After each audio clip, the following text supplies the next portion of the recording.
Assalamualaikum warahmatullahi wabarakatuh. Alhamdulillah wahdah wassalatu wassalamu ala rasulillah. Allahumma salli ala nabil hashimi Muhammadin wa ala alihi wasallim tasliman. Bapak ibu, ikhwan akhwat, saudara yang berbahagia, baginda Nabi Muhammad sallallahu alaihi wasallam merupakan seorang ahli tawajuh. Hanya saja dulu di zaman beliau istilah yang digunakan itu bukan tawajuh ya Bapak Ibu, tetapi istilahnya tafakkur. Nanti akan kita pahami tafakkur itu ya tawajuh, tawajuh itu ya tafakkur. Dengan demikian ilmu tawajuh itu adalah ilmu tafakkur itu ya Bapak Ibu. Nah, ilmu tafakkur ini atau ilmu tawajuh ini memiliki keistimewaan tertinggi, ilmu tertinggi dan paling utama di dalam sistem ajaran Islam.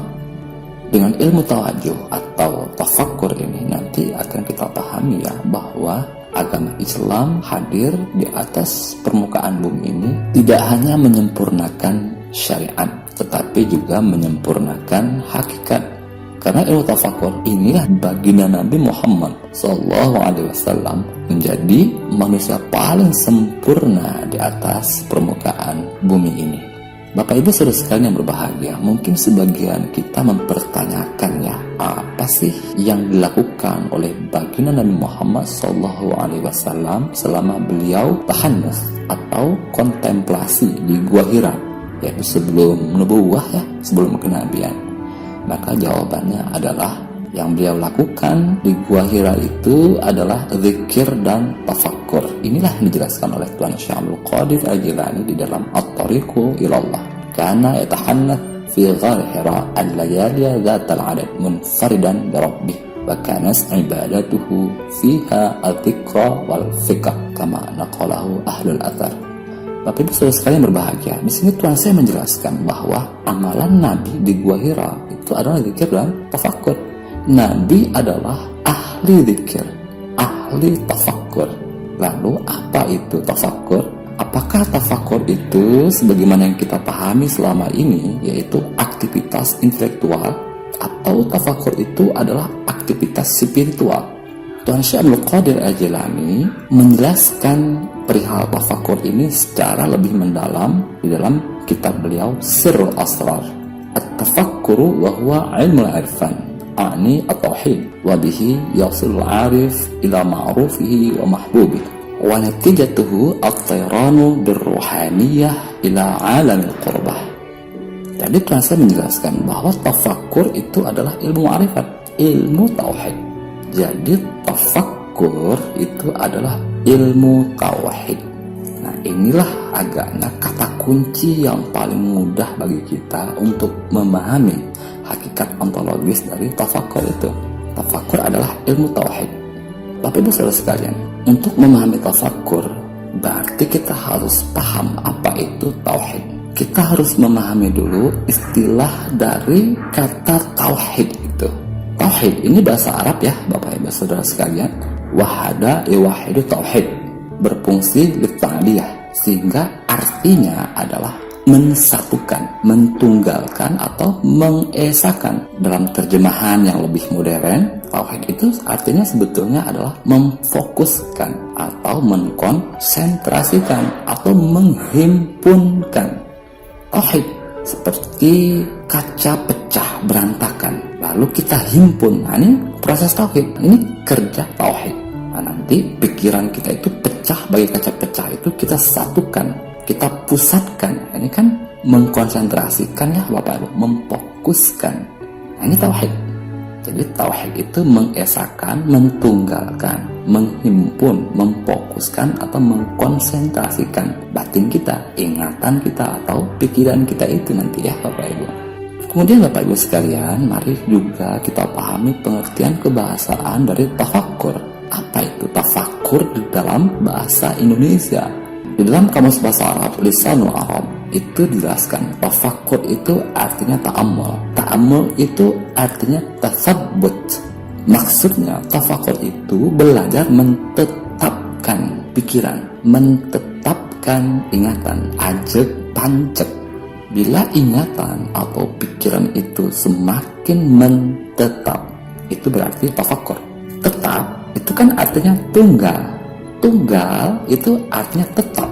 Nah, pengertian kebahasaan dari tafakkur ini lagi-lagi menegaskan pengertian tauhid tadi. Maka bila tafakkur itu disebut sebagai ilmu tauhid, karena memang secara etimologis keduanya memiliki kesamaan makna.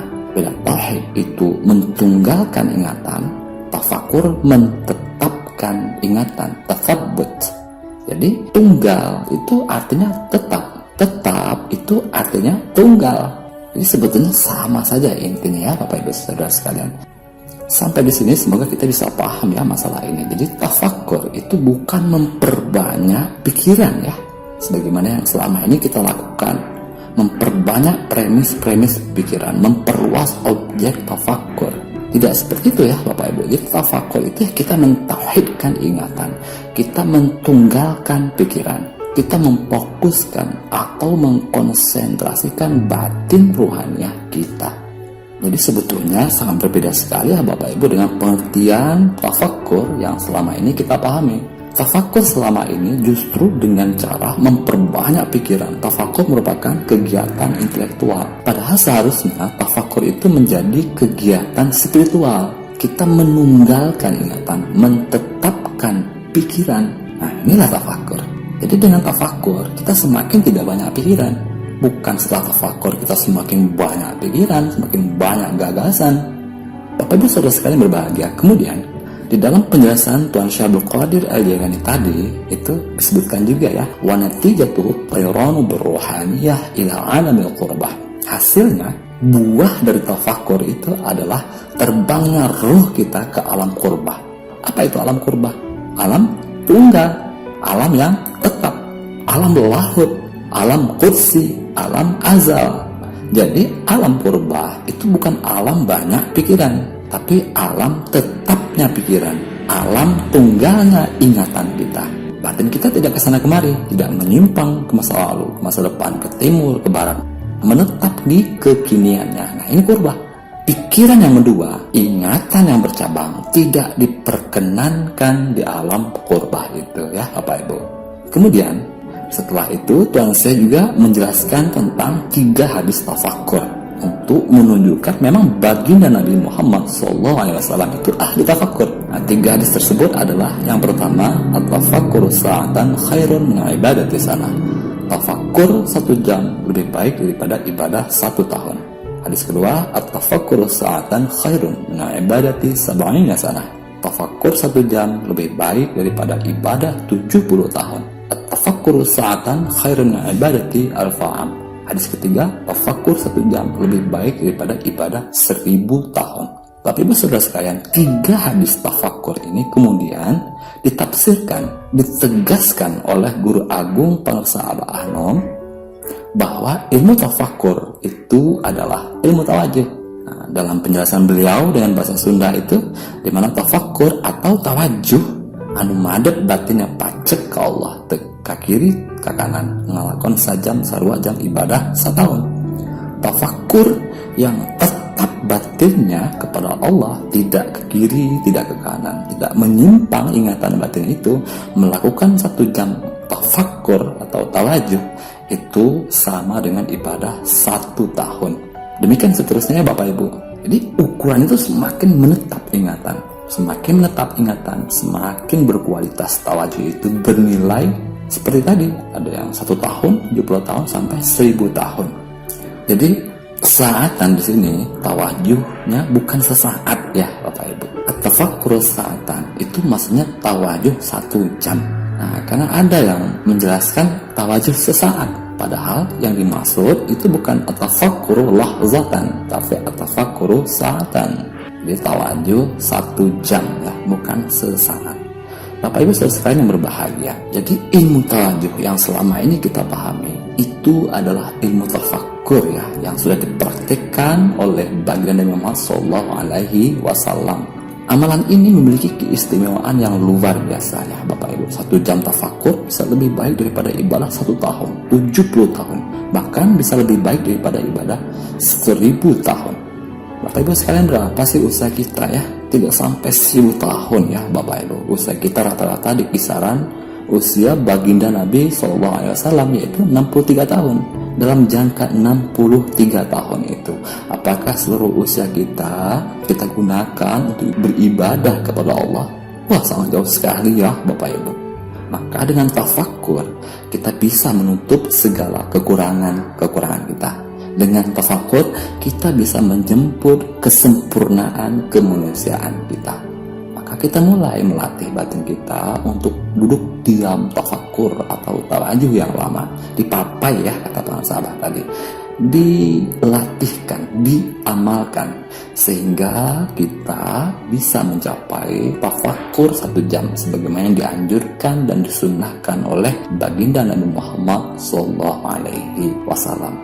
Nah, semoga apa yang kita pelajari pada kesempatan kali ini ada hikmahnya untuk kita semuanya. Allahumma sholli ala Nabi Hashimi Muhammadin wa ala alihi wa sallim tasliman. Allahumma sholli wa sallim wa barik alaihi. Wassalamualaikum warahmatullahi wabarakatuh.